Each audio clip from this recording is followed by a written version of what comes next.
نحمده ونصلي علی رسولہ الکریم اما بعد فاعوذ باللہ من الشیطان الرجیم بسم اللہ الرحمن الرحیم یا ایھا الذین آمنوا کتب علیکم الصیام کما کتب علی الذین من قبلکم لعلکم تتقون بمقام آخر شہر رمضان الذی انزل فیہ القرآن هدى للناس وبينات من الهدى والفرقان فمن شهد منكم الشهر فليصمه ومن كان مريضا أو على سفر فعدة من أيام أخر صدق اللہ العظیم۔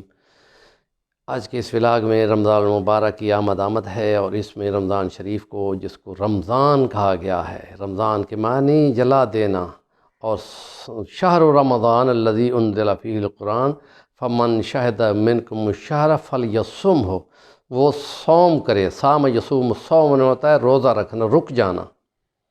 اس لیے نبی پاک نے فرمایا صوم جنہ، صوم جو ہے، روزہ جو ہے وہ ڈھال ہے۔ ڈھال کس چیز سے؟ گناہوں سے۔ مقصد اس کا جو خاص مہینہ ہے، جو سال میں ایک بار پلٹا کھاتا ہے، اس مہینے کا جو موسم ہوتے ہیں وہ مختلف ہوتے ہیں، تو 36 سالوں میں ایک دور کرتا ہے، سردیوں میں یا گرمیوں میں، اور دوسرے مذاہب نے اس کو فکس کر رکھا ہے دسمبر کے اندر۔ اسلام کا نظام فطرت ہے، اور فطرت کے مطابق 36 سال کے بعد یہ گرمی میں آتا ہے، جون سے جون تک آئے گا، اور اس میں یہ تھوڑی سی آزمائش ہے کہ اس میں بندے نے تقوی اختیار کرنا ہے، اپنے آپ کو روکنا ہے، اور یہ روکنا اپنی ان صفات کے ساتھ ہے کہ یہ اللہ تعالیٰ سے ڈرنے والا کتنا بنتا ہے، اپنے آپ کو کتنا روکتا ہے۔ تو اس میں شریعت کے مطابق بندے کا کھانا اور پینا اور جنسی ازواج وہ سارے ممنوع ہوتے ہیں، طلوع سحر سے لے کے غروب آفتاب تک۔ اس میں شروع میں کچھ زیادہ تھا، بعد میں یہ رعایت کر دی گئی۔ تو یہ دن ہوتا ہے، اور اس میں بندے نے تقوی کو ڈھونڈنا ہے کہ جو خدا پاک نے چاہا ہے کہ بچ کے چلو۔ حضرت کعب الاحبار نے فرمایا تھا کہ تقوی یہ ہے کہ تم اپنے دامن کو ایسے سمیٹ کے چلو کہ تمہارے دامن کسی جھاڑی وغیرہ کسی شے سے الجھے نہیں۔ تو اپنے آپ کو بچا کے چلنا کہ کوئی ایسی بات نہ ہو جو اللہ تعالیٰ نے منع کیا ہو اور وہ کر لے۔ اس لیے کہا گیا ہے کہ اگر تمہارا روزہ یہ جو تمہارا رک جانا ہے، تمہارا ان کاموں سے نہیں رکتا جن سے پہلے ہی روکا گیا ہے، جھوٹ بولنا، گانے سننا، زبان سے گالیاں دینا، ہاتھوں سے لڑائی بھڑائی کرنا، یہ تمام ممنوع ہیں، تو وہ پہلے ہی حرام ہے۔ تو اگر روزے کے ساتھ اس کو کیا گیا تو کہا گیا کہ نبی پاک نے فرمایا گویا کہ تم نے ڈھال کو توڑ دیا، وہ جو ڈھال بن کے روزہ کھڑا تھا۔ اور نبی پاک ہی نے فرمایا ہے کہ اگر تمہارے ساتھ کوئی رمضان میں ایسی لڑائی بھڑائی کرے تو تم کہو بھائی میرا تو روزہ ہے، میں اس کوشش میں ہوں کہ میں تقوی ڈھونڈ لوں۔ اور جو یہ تقوی حاصل کر لیتا ہے وہ منزل حاصل کر لیتا ہے کہ جو اللہ پاک کے ہاں مقصود ہے، لعلکم تتقون۔ تو اس ولاگ میں ہم نے یہ کیا کہ یہ ایک رمضان ہوتا ہے جو بندوں کو اتنا گناہوں سے بچا لیتا ہے کہ بندہ اس کی گرمی سے گناہوں سے بچ جاتا ہے۔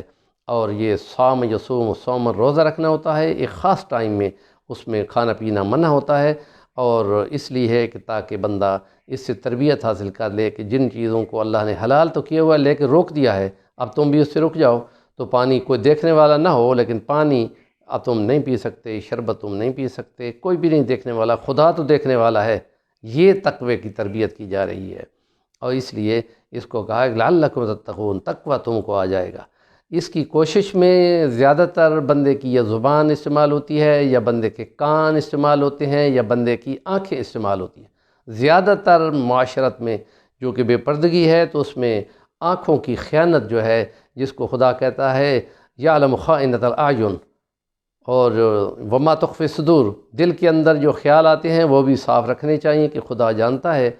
ان اللہ یحول بین المرء وقلبہ وانہ الیہ تحشرون، اللہ بندے اور اس کے دل کے درمیان میں چلتا ہے، تو خدا اتنا بندے کے قریب ہے، نحن اقرب الیہ من حبل الورید، تو خدا اتنا قریب ہے، تو پھر اس کو ایمان والے کو محسوس کرنا چاہیے، اور اس کو اس روزے کے ساتھ تقوی اختیار کرنا چاہیے کہ جھوٹ نہیں بولنا، اور پھر غیبت بھی نہیں کرنی۔ عموماً غیبت چلتی ہے، اور یہ اکبر الکبائر میں تو نہیں ہے، لیکن یہ اشد من الزنا کہا گیا ہے کہ اس لیے کہ اس کی تو توبہ ہو سکتی ہے، اس کی توبہ نہیں ہو سکتی، اور یہ کہ چھوٹا سا گناہ ہے زبان کا ہے لیکن ہے بہت ہیوی، اس کی معافی ممکن نہیں ہے، کوئی طریقہ کیوں نہیں ہے معافی کا۔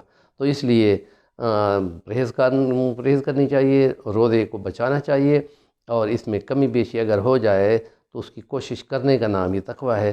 آگے کے ولاگ میں انشاءاللہ بہت ساری باتیں ہیں جو انشاءاللہ بیان کریں گے۔ ہمارے اس ولاگ کو سنیں، آگے پہنچائیں، اور چینل کو سبسکرائب کریں تاکہ روزانہ نئی بات جو ہم بیان کریں وہ آپ کو کنوے ہو۔ اور ہم بار بار کہتے ہیں کہ اس جو 5th جنریشن وار کا جو سسٹم ہے وہ شیطان کے ساتھ جنگ ہے، برائی کرنے والوں کے ساتھ جنگ ہے، برائی پھیلانے والوں کے ساتھ جنگ ہے۔